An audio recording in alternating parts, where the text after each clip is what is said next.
Players அப்படியே sketch போட்டு தூக்கியிருக்காரு. அதுதான் நேத்து அந்த வீடியோ கூட எனக்கு காமிச்சாங்க. இது இல்ல, இது இல்ல, இது இல்லன்னு சொல்லிட்டு கம்ப்ளீட்டா என்னன்னா அப்படியே ஃப்ரேம் பண்ணிட்டாங்க ஒரு டீம். ஆர்சிபியுமே என்னன்னா ஒரு டஃப் காம்படிட்டரா அடுத்த வாட்டி வருவாங்க. கிட்ட இவ்வளவு வருஷமா பார்த்ததுல டோனி கிட்ட ஒரு ஈகோ இருக்கு. ஒரு தடவை பட்டானா அந்த காயத்தை ஆத்தாம போக மாட்டாரு. சோ அந்த காயத்தை ஆத்திட்டு தான் அடுத்த வருஷம் போவார். எப்படி விராட் கோலி ஃபீல் பண்ணாரோ சேம். லைக் ரொம்ப ரொம்ப ரொம்ப எமோஷனலா இருந்துச்சு. அதே அழுதுட்டே இருந்தேன் நைட் ஃபுல்லா. தூக்கவும் வரல, சந்தோஷமா இருந்துச்சு. செலிப்ரேஷனே போச்சு அந்த இடத்துல. கண்டிப்பா அந்த பஸ் இது நல்லா ஜாலியா அந்த கப்பு தூக்கி ஊர்வலம் வர வேண்டியது அதுவும் பாதி போயிடுச்சு. அதுக்கு தடை பண்ணிட்டாங்க. ஸ்ட்ரெயிட்டா ஸ்டேடியம்ல மட்டும் தான் கப் வைக்கணும்னு முடிவு பண்ணிட்டாங்க. அவங்கள மாதிரி நாங்க கிடையாது. நாங்க வந்து ட்ரோல்லாம் பண்ண மாட்டோம். எங்களுக்கு தோனியும் பிடிக்கும். சூப்பர். ஆர்சிபி வந்து ஜெயிக்கணும் அப்படின்னு இருந்திருக்கு 18 எல்லாமே. ஸோ அதனால வந்து ஜெயிச்சது வந்து ரொம்ப ஹாப்பி தான். ரொம்ப ஹாப்பி தான். ஓகே, ஐபிஎல் அப்படின்னு சொன்ன உடனே ஒரே வேர்ட்ல சொல்லணும் அப்படின்னா என்ன சொல்லுவீங்க? எம்எஸ்டி. தோனி தானா? வேற யாரும் கிடையாது. எனக்கு எல்லாமே தாங்க. ஏங்க எனக்கு நினைவு தெரிஞ்சது வந்து எல்லாமே டோனி தாங்க. எனக்கு தோனி தான். Hi ma'am. ஹாய். உங்க பேரு? ஐஸ்வர்யா. ஓகே, நேத்து பாத்தீங்கன்னா நம்ம ஆர்சிபி வந்து வின் பண்ணிட்டாங்க. எப்படி இருக்கு அந்த moment? Undoubtedly happy for RCB. அதுல எந்த ஒரு இதுவுமே கிடையாது. கோலி எல்லாத்துக்குமே செம்ம ஹாப்பி. பட் ஆனா சிஎஸ்கே ஃபேனா? ஆஸ் எ சிஎஸ்கே ஃபேனா செம்ம ஹாப்பி. அதுல எந்த ஒரு டவுட்டுமே கிடையாது. Well deserve. டீம் எல்லாமே வந்து செம்ம ஸ்ட்ராங்கா இருந்துச்சு ஆரம்பத்துலேருந்தே. பவுலிங் யூனிட்டும் சரி, நிறைய கரெக்ஷன்ஸ் இத்தனை வருஷம் இல்லாததெல்லாம் பண்ணி இதை கம்ப்ளீட்லி டிசர்வ் இட்.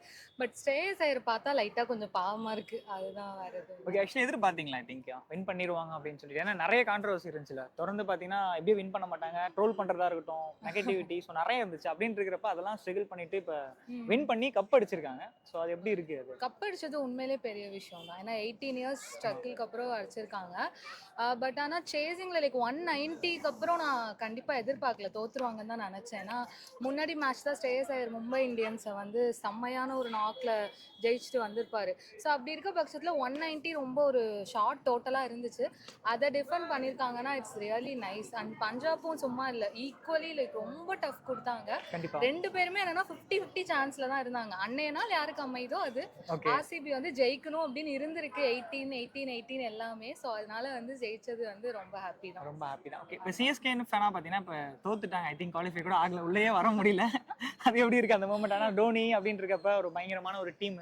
இல்லை, ஆக்சுவலாக வந்து சிஎஸ்கே பொறுத்த அளவில் ருத்ராஜ் ரூல்ட் அவுட் ஆனது ரொம்ப ஒரு பெரிய ஒரு ட்ராபேக். அண்ட் கான்வேயோட ஃபார்ம் அவுட். ஏன்னா ரெண்டு பேருமே வந்து என்னன்னா பவர் பிளேலேயே ஒரு ஆவரேஜாக 70 வச்சுட்டு இருந்தாங்க ப்ரீவியஸ் சீசன்லாம் நம்ம பார்த்தோம் அப்படின்னா. ஸோ என்னன்னா ருத்ராஜ் ரூல்ட் டாப் ஆர்டர் போச்சு, மிடில் ஆர்டர் சொல்லவே தேவையில்லை. அப்புறம் நடுவில் கொஞ்சம் மாற்றினதுக்கப்புறம் ஸ்லைட்டாக ஹோப் வந்துச்சு. என்னன்னா அடுத்த வருஷத்துக்கு டீம் நல்லா இருக்குப்பா அப்படின்னு தான். பிளே ஆஃப் வருவாங்கன்னா எந்த ஒரு இதுவுமே கிடையாது. But for Dhoni, for CSK என்ன நடந்தாலும் மேட்ச் பார்ப்போம். நெக்ஸ்ட் விளையாட நினைக்கிறீங்களா?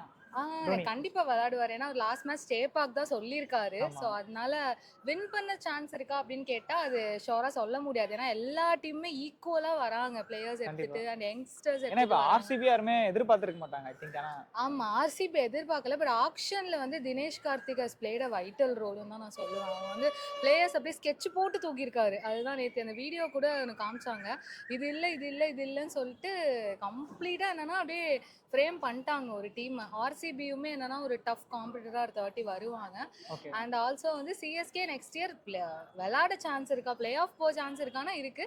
பட் வின் பண்றதுக்கு சான்ஸ் இருக்கா அப்படின்னு கேட்டா அது நெக்ஸ்ட் இயர் பார்த்தாதான் தெரியும்.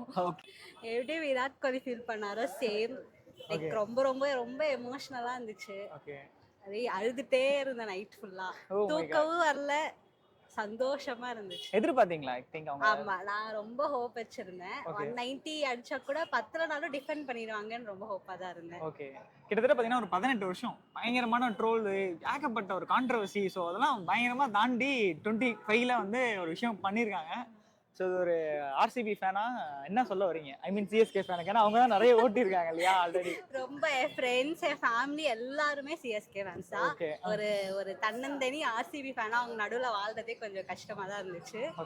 இப்போ வந்து நான் எதுவும் சொல்ல விரும்பல. ஏன்னா அவங்க மறுபடியும் வருவாங்க, 5 கப் இருக்கு, 5 கப் அடிச்சுட்டு பேசுங்க அப்படின்னு. இது வந்து ஒரு ஸ்டார்டிங் தான். நாங்க இன்னும் அடிச்சிட்டு பேசுறோம். ஆனா பட் இந்த வெற்றி பயங்கரமான வெற்றி இல்ல. நிறைய பேர் செலிப்ரேட் பண்ற மாதிரி ஆக்சுவலா அந்த 25 அடிச்சதுக்கான ஒரு பெரிய ஒரு மோட்டிவ் இருக்குல்ல. ஆமா, of course 18th year 18 for a reason. Okay, நேத்து நல்லா சூப்பரா ப்ளே பண்ணிருக்காங்க அப்படினா யார சொல்வீங்க ஆர்சிபிஸ்ல? Of course Krunal player of the match வாங்குனாங்க. அண்ட் விராட் கோலி நான் ரொம்ப எதிர்பார்த்தேன். ஸ்ட்ரைக் ரேட் கம்மியா இருந்தாலும் அவருடைய பங்கு கொடுத்திருக்காரு. ஓகே, அவரோட பங்கு ஆமா கொடுத்துருக்காங்க. கண்டிப்பா. ஓகே, எவ்ரி மேட்ச் கண்டிப்பா அது ஓகே. அவரு போற வரைக்கும் கொடுப்பாரு. அதுக்காக எனக்கு support. சிஎஸ்கே ஃபேன் வந்து தோத்துட்டாங்களா, அவங்களுக்கு ஏதாச்சும் ஒரு விஷயம் சொல்ல போறீங்கன்னா என்ன சொல்லுவீங்க? குவாலிஃபை அவங்கள மாதிரி நாங்க கிடையாது. ஓகே, நாங்க வந்து ட்ரோல்லாம் பண்ண மாட்டோம். எங்களுக்கு தோனியும் பிடிக்கும். சூப்பர். அவ்வளவுதான். நாங்க ட்ரோல்லாம் பண்ண மாட்டோம், நாங்க ஜெயிச்சாலுமே ஆமா, இப்படி தான் நாங்க இருப்போம். ஜெயிச்சாலும் இப்படிதான் இருக்கும். ஓகே, நேற்று பார்த்தீங்கன்னா ஆர்சிபி வந்து வின் பண்ணிட்டாங்க. ஸோ ஒரு சிஎஸ்கே ஃபேனா எப்படி பாக்குறீங்க? எனக்கு தெரிஞ்சு இது நல்ல நல்ல கேம், நல்ல இதுதான். நானும் சிஎஸ்கே ஃபேனாக இருந்தாலும் சரி, பர்டிகுலர் என் டீம் வெளியே போயிட்ட பிறகு ஆர்சிபி மேலே தான் ஒரு ஹோப் இருந்துச்சு எனக்கு கண்டிப்பா. ஓகே, ஆர்சிபி கப் அடிக்கணும், இவங்களால அவங்க இது பண்ணியிருக்காங்க, கொஞ்சம் அவங்களோட கம்பேக் கொடுத்து அவங்க நல்லா வரணும் தான் எதிர்பார்த்தோம். நல்லாவே நடந்துச்சு அதுக்கேற்ற மாதிரி. ஓகே. பட் ஸ்டில் அது பஞ்சாப் கிங்ஸோட மேட்ச். உண்மை சொல்ல போனா ஒன் ஷாட் அவே தான் முடிஞ்சது மேட்ச்.